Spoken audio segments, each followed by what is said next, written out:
ഇനി വളരെ പ്രധാനപ്പെട്ട മറ്റൊരു വാർത്തയിലേക്ക്. മുസ്ലിം ലീഗിനെ വീണ്ടും കടന്നാക്രമിച്ചിരിക്കുകയാണ് CPM കേന്ദ്ര കമ്മിറ്റി അംഗം AK ബാലൻ. മുസ്ലിം ലീഗിനെ SDPIയും ജമാഅത്തെ ഇസ്ലാമിയും റാഞ്ചി. UDF മതതീവ്രവാദികളുടെ കയ്യിലാണ്.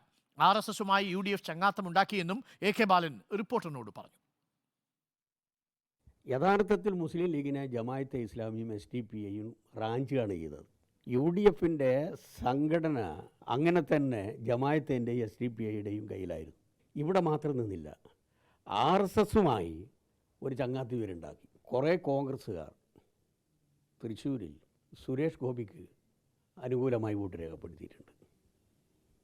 ഇതിന് പകരം പാലക്കാട് BJPയുടെ ഒരു ഗണനീയമായ വോട്ട് കോൺഗ്രസ്സിന് പോയിട്ടുണ്ട്. എന്നോട് പറഞ്ഞു BJPക്കാർ എന്ത് കളി കളിച്ചാലും മതേതര കേരളം LDFിനെ നല്ല രൂപത്തിൽ സ്വീകരിക്കും എന്നുള്ളതാണ് ഞങ്ങൾക്ക് മനസ്സിലാക്കാൻ സാധിച്ചത്. വളരെ ഗുരുതരമായ ഒരു ആരോപണമാണ്. ഇതിന് മുസ്ലിം ലീഗ് എങ്ങനെ മറുപടി പറയും എന്നതാണ് നമ്മൾ കാത്തിരിക്കുന്നത്. അതേസമയം മുഖ്യമന്ത്രിയുടെ മകൾ വീണ വിജയനെതിരായ ഷോൺ ജോർജിന്റെ ആരോപണം ശുദ്ധ അസംബന്ധമാണെന്ന് AK ബാലൻ പറഞ്ഞു. ഷോൺ ജോർജ് ആരോപണം പിൻവലിച്ച് മാപ്പ് പറയണമെന്നും AK ബാലൻ ആവശ്യപ്പെട്ടു.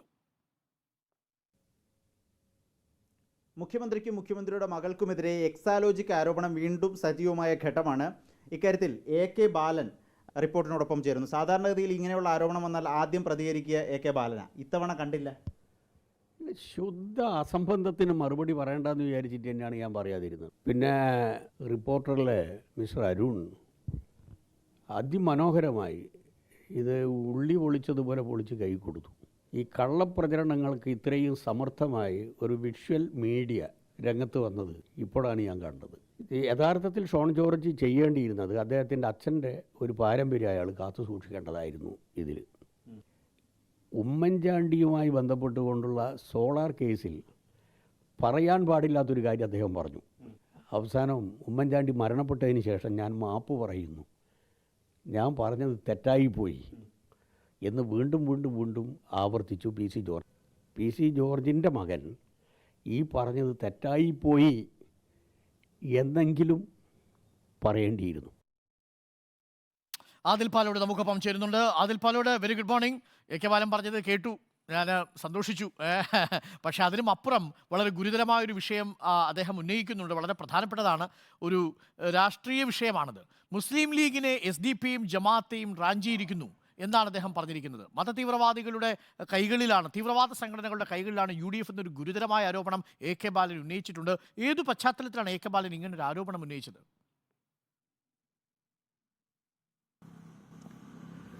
ലോക്സഭാ തെരഞ്ഞെടുപ്പിൻ്റെ പശ്ചാത്തലത്തിലാണ്. ലോക്സഭാ തെരഞ്ഞെടുപ്പ് വോട്ടിങ്ങിനും അതിൻ്റെ പ്രചരണത്തിലുമൊക്കെ പല വിധത്തിൽ RSSുമായി ഒരു വശത്ത് UDF കൂട്ടുകൂടി, മറുവശത്ത് പ്രധാന ആരോപണമായി പറയുന്നത് മുസ്ലിം ലീഗിനെ SDPI, ജമാഅത്തെ ഇസ്ലാമി തുടങ്ങിയ തീവ്ര സംഘടനകൾ റാഞ്ചിയെടുത്തു എന്നുള്ള ആരോപണമാണ്. കുറച്ചുകൂടി ഗൗരവവും കനപ്പെട്ട ആരോപണമാണ് AK ബാലൻ റിപ്പോർട്ടർ TVയിലൂടെ ഉന്നയിച്ചിരിക്കുന്നത് എന്ന് പറയേണ്ടി വരും. പലപ്പോഴും വിമർശനങ്ങൾ ഉണ്ടായിട്ടുണ്ട്, പക്ഷേ ഇതല്പം കടന്ന വിമർശനത്തിലേക്ക് AK ബാലൻ പോയിട്ടുണ്ട്. CPMൻ്റെ കേന്ദ്ര കമ്മിറ്റി അംഗം കൂടിയാണ്, അതുകൂടി പ്രസക്തമാണ്. ഏതായാലും ഇതിന് മുസ്ലിം ലീഗിൻ്റെ മറുപടി എന്താകുമെന്നുള്ളതാണ് ആകാംക്ഷ. അതാണ് നമ്മൾ പ്രതീക്ഷിക്കുകയും ചെയ്യുന്നത്.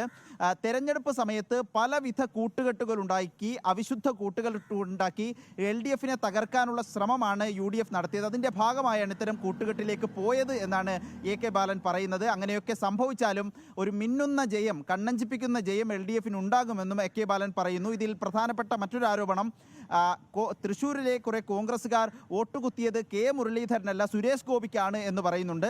പകരം അതൊരു ഫോർമുലയുടെ ഭാഗമായാണെന്നും ഇതിന് പകരമായി പാലക്കാടുള്ള BJPയുടെ ശക്തി കേന്ദ്രമായ പാലക്കാടുള്ള കുറേയധികം ഗണനീയമായ BJP വോട്ടുകൾ കോൺഗ്രസ്സിന് പോയിട്ടുണ്ട് എന്നും AK ബാലൻ ആരോപിക്കുന്നു. അത് കൃത്യമായ വിവരമാണ്. BJP നേതാക്കൾ തന്നെ, BJP പ്രവർത്തകർ തന്നെ തന്നോട് ഈ കാര്യം പറഞ്ഞിട്ടുണ്ടെന്ന് കൂടി AK ബാലൻ പറയുന്നു. ഒരു പ്രതികരണം അങ്ങനെയാണ്, രാഷ്ട്രീയ പ്രതികരണമാണ്. മറ്റൊന്ന് ഷോൺ ജോർജിൻ്റെ എക്സാലോജിക്കുമായി ബന്ധപ്പെട്ടുള്ള ആരോപണങ്ങളാണ്. ഈ ആരോപണം അരുൺകുമാർ തന്നെ, നമ്മളിപ്പോൾ പറയാമല്ലോ, അരുൺകുമാർ തന്നെ അത് കൃത്യമായിട്ട് ഈ രണ്ട് കമ്പനിയും ഗൂഗിളിൽ സെർച്ച് ചെയ്താൽ തന്നെ വ്യക്തമാകുന്ന കാര്യമാണ്. ഇതെന്തുകൊണ്ട് പരിശോധിച്ചില്ല എന്ന ചോദ്യം ഉയർത്തിയിരുന്നു.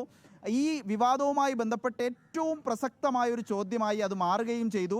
അരുൺകുമാറിൻ്റെ ചോദ്യങ്ങൾക്ക് ഈ ആരോപണം കൊണ്ടുവന്നവർക്ക് മറുപടിയില്ലാത്ത സാഹചര്യത്തിലേക്ക് പോയി എന്നതാണ് CPM വിലയിരുത്തുന്നത്. അതിൻ്റെ ഭാഗം കൂടിയായിട്ടാണ് AK ബാലൻ ഈ ഒരു പ്രശംസയിലേക്ക് എത്തിയതെന്ന് ഈ ഘട്ടത്തിൽ പറയട്ടെ. ഏതായാലും പിന്നീട് പറഞ്ഞത് ഷോൺ ജോർജ് അച്ഛൻ PC ജോർജിനെ പോലെ പാരമ്പര്യം കാത്തു സൂക്ഷിക്കണം എന്നുള്ളതാണ്.